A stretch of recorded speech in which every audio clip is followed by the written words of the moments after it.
আসসালামু আলাইকুম। আজকের ভিডিওতে থাকছে গ্রাম বাংলার ঐতিহ্য হাত দিয়ে ধান কাটার ভিডিও। যতদূর চোখ যায় চারিদিকে ধান আর ধান খেতে ভরা আমাদের এই চরণবিল। ধানের এই মৌসুমে মানুষজনরা প্রতিটা দিন খুব কর্মব্যস্ততার ভিতরে কাটান। দূর দূরান্ত থেকে ধান কাটার এই সময়টায় আসে গ্রাম বাংলার লোকজন। তো শুনুন তাদের মুখের কিছু কথা।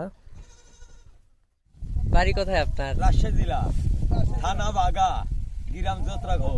কতদিন আগে আসছেন আপনারা? এই নিম্নে 14 দিন আগে। 14 দিন আগে। কতজন আসছেন আপনারা?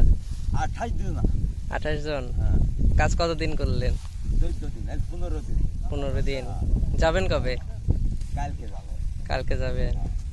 আচ্ছা আচ্ছা, ভালো থাকেন ইনশাল্লাহ। এই লোকজনগুলো এসে গৃহস্থের সাথে যোগাযোগ করে জমি দেখিয়ে নিয়ে ধান কাটা শুরু করে। বন্যার পানি নেমে গেলে বাংলার